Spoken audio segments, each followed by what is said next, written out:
एक समय की बात है। मीनापुर नामक छोटे से शहर में मनोज नाम का दर्जी रहता था। उसकी पत्नी मंजू, उनका एक बेटा और एक बेटी थी जिसका नाम आकाश और आंचल था। मनोज और उसकी पत्नी दर्जी का काम करते थे। कुछ समय से उनका दर्जी का काम ठप हो गया था, जिसके कारण वे बेहद गरीब हो गए थे। उनके पास कपड़े का केवल एकमात्र आखिरी टुकड़ा ही बचा था। उसे वो सिलकर बेचना था। उनके पास जीवन यापन के लिए कपड़े सिलने का ही एकमात्र सहारा था। उन्हें बस यही चिंता सताती रहती थी कि बच्चों का, हमारा सबका गुजारा कैसे होगा। बच्चों की तो खेलने खाने की उम्र है और उन्हें इस उम्र में ये सब झेलना पड़ रहा है। एक दिन की बात है। माँ, कुछ खाने को दो ना, बहुत भूख लगी है। मंजू रसोई में जाती है और बच्चों के लिए कुछ खाने के लिए देखती है। खाना इतना कम था कि आकाश और आंचल का ही पेट बड़ी मुश्किल से भरता। माँ, जल्दी लाओ ना, बहुत जोरों की भूख लगी है। हाँ हाँ, अभी देती हूँ। और मंजू आकाश और आंचल को खाना खाने को देती है। माँ, थोड़ा और खाना दो ना, और भूख लगी है, मेरा पेट ही नहीं भरा। बेटा, आज इतना ही खाना है, खाना खत्म हो गया। आकाश और आंचल दोनों ही थोड़ा खाना खाकर ऐसे ही सो जाते हैं। मंजू मनोज से कहती है, ऐसा कब तक चलेगा? बच्चों के खाने खेलने की उम्र है, बच्चों को इतनी सी उम्र में ये सब झेलना पड़ रहा है। क्या करूं? इतनी हालत खराब हो गई है कि कुछ समझ नहीं आता। अब तो कपड़ा सिलने के लिए भी थोड़ा सा ही कपड़ा बचा है। कल उस कपड़े की फ्रॉक बनाकर बाजार में बेच आऊंगा, कुछ तो पैसे मिलेंगे। और मनोज ने रात को अपनी दुकान में जाकर कपड़े की कटिंग की और उसे रख दिया। उसने सोचा, कल सुबह आकर मैं कटे हुए कपड़ों को सिलकर बाजार में बेच दूंगा। फिर वो अपने घर चला जाता है और वो पूरी रात सोचता रहता है कि घर का खर्च कैसे चलेगा। और सोचते सोचते उसे नींद आ जाती है और वो सो जाता है। रात को दो भूत, दामू और जामू, मनोज की दुकान के आगे से जा रहे होते हैं। तो वो मनोज की दुकान की खिड़की खुली देखकर दुकान में घुस जाते हैं। वो देखते हैं कि दुकान में कटा हुआ कपड़ा रखा है और सिलाई करने का सारा सामान। अरे, ये तो कटा हुआ कपड़ा रखा है। हाँ, क्यों ना हम इसकी फ्रॉक बना दूं। दामू और जामू दोनों भूत कटे हुए कपड़े की फ्रॉक सिलकर रख देते हैं और दोनों भूत सुबह होने से पहले दुकान से चले जाते हैं। अगली सुबह मनोज अपनी दुकान में काम करने के लिए जाता है तो वो देखता है कि जो कपड़ा उसने रात को काट कर सिलने के लिए रखा था, उस कपड़े की तो फ्रॉक बनी हुई रखी है। तभी उसकी दुकान में उसके बच्चे आकाश और आंचल आते हैं और कहते हैं, पापा, स्कूल की फीस देनी है। मैडम ने बोला है अगर तुमने स्कूल की फीस नहीं दी तो तुम दोनों भाई बहनों का स्कूल से नाम काट दिया जाएगा। पापा, मेरे स्कूल की ड्रेस फट गई है। मैडम ने बोला है कल नई ड्रेस पहनकर आनी है। ये फटी हुई ड्रेस पहनकर नहीं आनी है। अगर मेरी स्कूल की ड्रेस नहीं आई तो मैं कल स्कूल नहीं जाऊंगी। ठीक है, मैं कल तुम्हें नई ड्रेस दिला दूंगा और तुम्हारी स्कूल की फीस भी दे दूंगा। तभी मनोज का ध्यान उस फ्रॉक पर जाता है जो उसे दुकान में सिली हुई मिली थी। इस फ्रॉक को बाजार में बेचकर कुछ तो पैसे मिलेंगे, जिससे खाने का कुछ सामान तो आएगा। और वो बाजार चला जाता है। बाजार जाकर वो फ्रॉक बेच देता है जिससे उसे अच्छे दाम मिलते हैं। चलो, आज इस फ्रॉक के थोड़े तो ज्यादा पैसे मिले, कम से कम आज बच्चों को भूखों तो नहीं सोना पड़ेगा। मनोज कुछ खाने का सामान खरीदता है और बाकी पैसे का कपड़ा खरीदता है जिसे वो हमेशा की तरह दुकान में जाकर काट कर रख देता है। रात को दोनों भूत दामू और जामू मनोज की दुकान की खिड़की खुली देखते हैं और कहते हैं, अरे, आज फिर दुकान की खिड़की खुली हुई है। ये कहकर वो दोनों दुकान में घुस जाते हैं और वो देखते हैं कि दुकान में कटा हुआ कपड़ा रखा है और सिलाई करने का सारा सामान रखा हुआ है। जामू, देखो ना, यहाँ तो कपड़ा और सिलाई का सारा सामान रखा हुआ है। हाँ, क्यों ना हम इस कपड़े की कमीज बना दें। दामू और जामू कपड़े को सिलकर एक सुंदर सी कमीज बना देते हैं और फिर वो दोनों सुबह होने से पहले दुकान से चले जाते हैं। उनका ये सिलसिला यूं ही चलता रहा।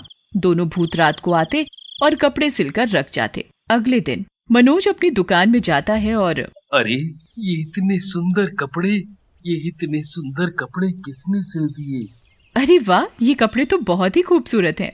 इनकी तो दाम भी बहुत अच्छे मिलेंगे। मैं आज ही इन्हें बाजार में बेच आऊंगा। और मनोज बाजार जाकर कपड़े बेचता है। भैया, ये फ्रॉक कितने की है? 500 रुपए की। भैया ये फ्रॉक मुझे दे दो। जी अभी देता हूँ। और वो औरत मनोज से फ्रॉक खरीद लेती है और उसे फ्रॉक के अच्छे पैसे भी मिल जाते हैं। मनोज उन पैसों से घर का कुछ सामान और कुछ कपड़ा खरीदता है।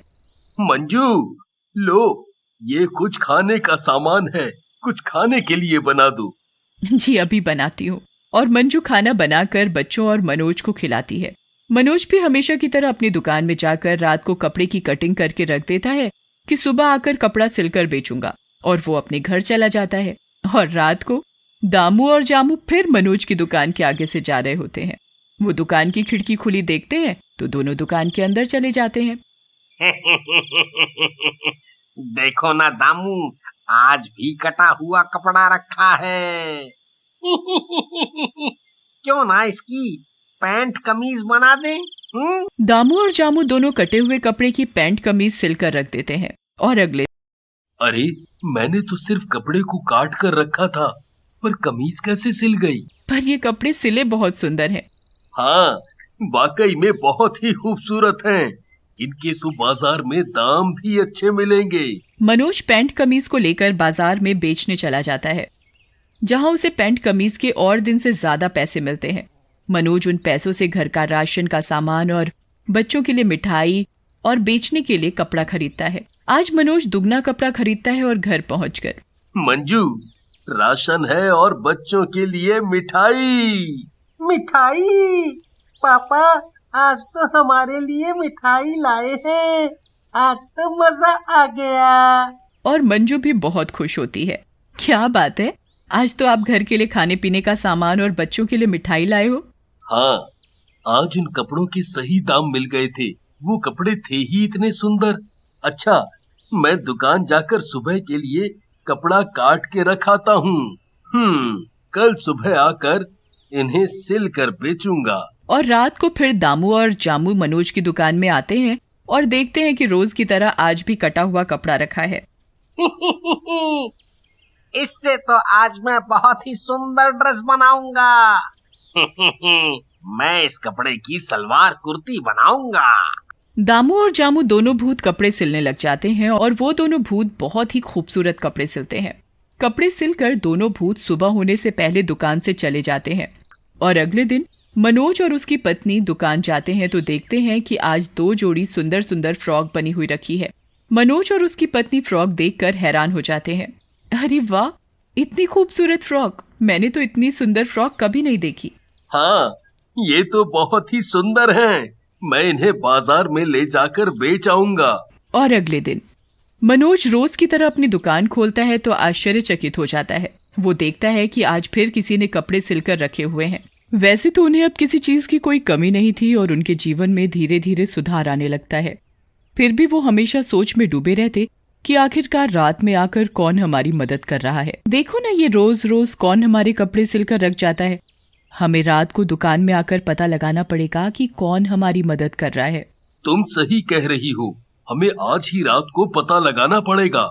और हमेशा की तरह रात को कपड़ा काट कर दुकान में रख देता है और मनोज और उसकी पत्नी एक अलमारी में छिपकर बैठ जाते हैं। तभी वो देखते हैं कि दुकान की खिड़की से 2 भूत अंदर आते हैं। मनोज और मंजू पहले तो भूत को देखकर डर जाते हैं और दोनों अलमारी में बैठे चुपचाप देखते रहते हैं। तभी दामू और जामू कहते हैं, देखो आज तो और दिनों से भी ज्यादा कपड़ा रखा है। हाँ आज तो और दिनों से भी ज्यादा कपड़ा रखा हुआ है। मैं आज इस कपड़े से बहुत ही सुंदर शादी का जोड़ा बनाऊंगा, लोग देखते ही रह जाएंगे।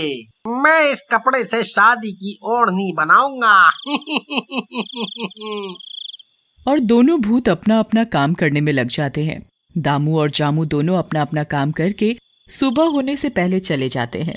अच्छा तो ये दोनों भूत इतने दिनों से हमारी मदद कर रहे थे। इन दोनों भूतों ने तो हमारी बहुत मदद की है। आज हमें इन दोनों भूतों की वजह से किसी भी चीज की कोई कमी नहीं है। हमें पैसे की भी दिक्कत नहीं है। अब हम आराम से अपनी जिंदगी गुजार रहे हैं। हमें भी इनके लिए कुछ न कुछ करना चाहिए। मंजू तुम बिल्कुल सही कह रही हो। अब हम इनसे कोई कपड़ा नहीं सिलवाएंगे और ना ही रात को दुकान में कपड़ा काट कर रखेंगे। इन्होंने हमारे लिए इतना कुछ किया है, हमें भी इनके लिए कुछ ना कुछ करना चाहिए। मैं कल रात को इनके लिए अच्छा अच्छा पकवान बनाऊंगी। और मैं इन दोनों भूतों के लिए सुंदर सुंदर कपड़े बनाऊंगा। अगले दिन मंजू मनोज से कहती है, आज बहुत काम करना है मुझे। उन दोनों भूतों के लिए अच्छा अच्छा खाना बनाना है और उनके लिए स्वादिष्ट स्वादिष्ट मिठाई बनानी है। हाँ, और मुझे भी दोनों भूतों के लिए सुंदर सुंदर कपड़े बनाने हैं। मैं उनके लिए शेरवानी बनाऊंगा। हमें ये काम रात होने से पहले ही करना पड़ेगा। जी तुम सही कह रहे हो, बहुत काम है। मंजू और मनोज दोनों अपने अपने काम में लग जाते हैं और रात होने से पहले मनोज शेरवानी सिलकर रख देता है और मंजू भी पकवान और मिठाई बनाकर दुकान में रख देती है। मनोज और मंजू दोनों अलमारी में छिपकर बैठ जाते हैं तो देखते हैं कि दुकान की खिड़की से दोनों भूत अंदर आते हैं। अरे, आज तो सिलने के लिए कपड़ा ही नहीं है। अरे हाँ, आज तो कपड़ा नहीं रखा हुआ है। और ये क्या, शेरवानी? अरे, यहाँ तो देखो, इतना सारा खाना। और ये क्या, मिठाई। अरे वाह वाह वाह वाह वाह। दामू और जामू दोनों भूत कपड़े पहनकर बड़े खुश होते हैं और दोनों पेट भर खाना खाते हैं। अच्छा काम करने और उनकी मदद करने की वजह से मुक्ति मिल जाती है।